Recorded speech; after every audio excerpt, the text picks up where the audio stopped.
Hello, welcome to KatesAg. Today we are custom combining for the second day in a row. I know it's so crazy. I never thought I would be a part of a custom combine operation, but I guess we've turned into that. We are now on the half of our neighbor's field that is very close to my dad's shop and house and where we usually park our combines and things for the winter. So it's kind of cool to be combining in a field that you drive by every day, but you've never actually harvested. I'm full on that window, not quite on that window. So I think I can go a little further before dumping in the grain cart. I don't know for sure. I think I can make this row, but it'll be very close. I might not be able to. I'll see. You know you're not going to make it, right, Kate? I was thinking it might be possible, but looking at my tank, I don't think I will. No, because you just lost last little bit of window that I could see. So you should do the better part of Valor, you know, stop and dump. All right, sounds good. Okay, so I did fill up just right before the end of the row too. So I'm gonna shut my header off because no need to have that on while I'm not cutting. Kate, are you gonna turn around or do you want me to come around? Well, it's not really possible for me to turn around there because there's a wheat swath right next to you, so. Why don't you just do what I do normally on the outside round, just back up and move over and give him room to get in there, Kate. Or turn to your right, just pull under him. So now I've just swung the combine around and I didn't hear any grain sprinkle on the roof, so that means I'm not too full to the point where I'm spilling over, which is a good thing. The grain's slowly starting to come out of the back of my tank. So this field is also red hard winter wheat, just like we've been harvesting for the past couple of weeks. And that's a large part of the crop that's grown in the Golden Triangle area, which is where we're located. The Golden Triangle is really well known for wheat and barley production, but wheat specifically. And then occasionally people grow pulse crops, which are chickpeas, lentils, things like that. But primarily it's still wheat and barley. Now I'm going to idle my combine down. I nearly put the header on when it was revved up, which is never a good thing. I'll pick you up for lunch. And it's almost lunchtime now, so we will be stopping the combines and having lunch at my dad's shop. We don't want to smoke any belts or anything. Andre's going in the reverse. It almost sounds like he hit the reverser. Is it running now or not? No, I turned it off. Because it just like a couple of lights came on top, and then it just started spitting weed back out. Okay, we probably got something plugged, maybe the feeder house or something. We have to wait. Why don't you just take that over by the shop? You can just cruise over by the, you know, that direction. Well, I'll just park here because it's probably easiest. Idle my machine down. And it's crazy how we just drove from our neighbor's field into my dad's shop area. So that was kind of fun. While my combine is idling down, I'll give you an inside cab tour. I feel like I haven't done that in a little while. I've got my steering wheel with the twisty ball, which makes it super easy Pull ahead a little bit. to operate. I have my hydrostat. Don't go faster, just right there. Hold it. And this button I press to unload the grain. Gotta turn the radio down. My dad's talking to the grain car driver. So I can fill it. I've got my 1 and 2 buttons for lifting and lowering my header when I begin and end a swath. My button to put my auger out. I also have my button. Lucas, I told you to drive 1 speed so I can fill the cart. Now I have my... Now don't move now. Oh gosh. These are all the internal parts of the combine to set the concaves, the sieves. I have a piece of toast. Trevor outside the combine. We've just now stopped for lunch. You are going to film you teaching Trevor how to do you instructed how to Yes, yes. film. I'll instruct several feet away. I'm a great instructor, actually. My view of how I should instruct. Yeah. So you should teach Trevor. Yeah, he has to learn all that stuff. Yeah, that wheat poured out. Trevor got a little bit of experience of that already. Yeah. Here's the shop cat. She's very, very cute. Just a little kitten. Here's Trevor's combine. Rain in one weekend that'll cover our whole year. We're gonna go see it this way. Do you think it's plugged, Dad? I don't know. They're still out. Dad has a cool way of reversing it.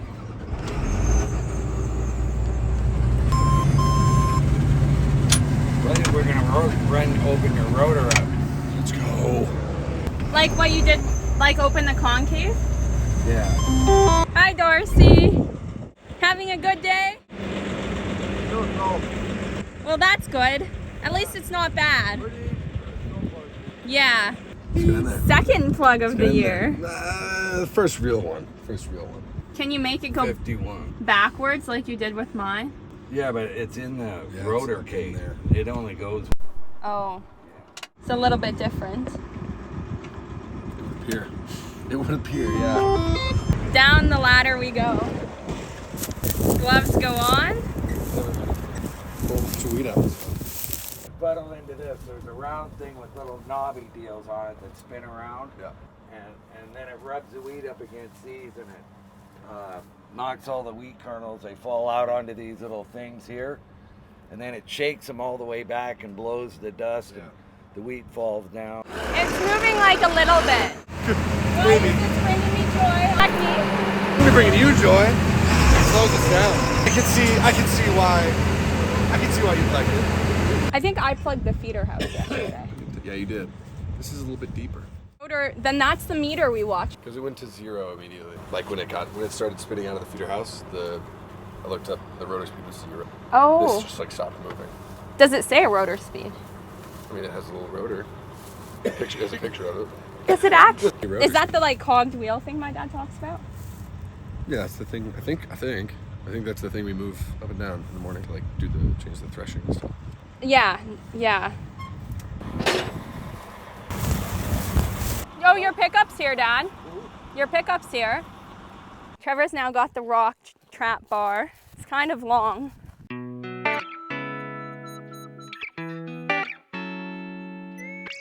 Now I'm getting back in the combine. Dad and I are going to start up again.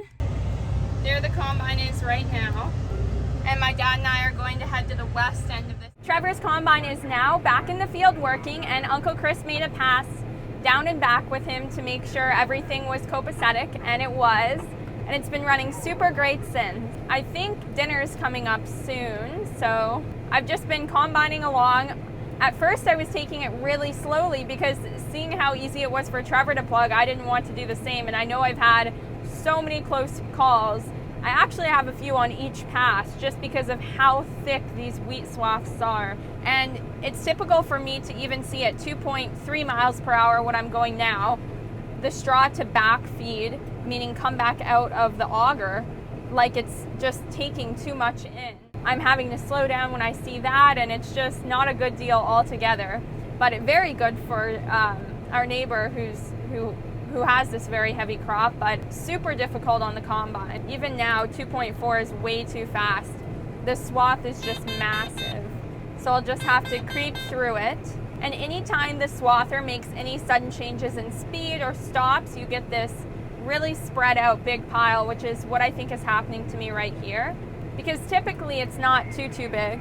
I'm getting about 40 bushels per acre here, so this field also probably has a lot of straw in it, because we were getting 40 bushels per acre on some of our fields, and that's not even accurate as to what it's getting because I don't have my meter set, but we didn't have nearly that big of straw piles. We don't think our barley is quite ready yet, which is why we have taken on the project of becoming a custom harvest crew for this field. Dad and Trevor are headed over to dinner while I'm just finishing my swath. Oh, I can't wait for dinner. I definitely feel like I'm running at capacity right now, and I'm going 2 miles an hour. That just shows you that it's so much wheat. The grain cart driver's just left his cart for dinner. Still finishing the row. Gosh, this is the hardest part when everybody else is parked for dinner and you're still on your combine pass. It hasn't happened. I think this is the first time it's happened to me this harvest season. I'm pretty sure this is the biggest swath that I've had going up this way for a few passes now. I feel like I can go 2.3 at the moment because it's lessened in size a little bit. And I can tell that I can't go faster just because of the size of the wheat swath and the noises the combine's making. My rotor is only a quarter of the way full, so that's probably what happened to Trevor as well, is his rotor was really low for how much it's showing that it fills up, and then the combine just took more in than it could handle. I can hear the rotor getting full, but I'm not seeing it show up on the monitor as fast right here as I have in other fields. I'm lined up a little bit wrong here, so I've got to rearrange myself. I'll shut the combine header off while I'm at it. Finally done dumping, so I can road over and park my combine, let it cool down for a bit, turn it off, and head to dinner. My dad drives his combine all the way over to the shop so that he doesn't have to walk very far, but I'll probably park mine next to Trevor's because I don't want to block anything. If there's one combine over there already, most of the space is taken up. All right, now parked for dinner. Say that again. I said you missed the row, but that's okay. Yeah, I know. I got seeing that after I got a little ways down. For some reason, I thought that was the other direction, but then I realized that it wouldn't be, and I have it all messed up. There's a row over here, but I ended up taking this one instead. Yeah, stay right there. Otherwise, you'll be in the way of a row. So I couldn't figure it out. Now I'm at the very end of my pass, so I will pick up my header here, the grain cart turned around so that he's prepared to unload in the truck after I'm done. So I'm going to drive and do a little circle. This is Nate's truck, Darcy's is full, so he's tarping it right now. It always feels more intensive when someone's watching you unload because lining up is difficult. I think I got it more lined up this time, I hope so.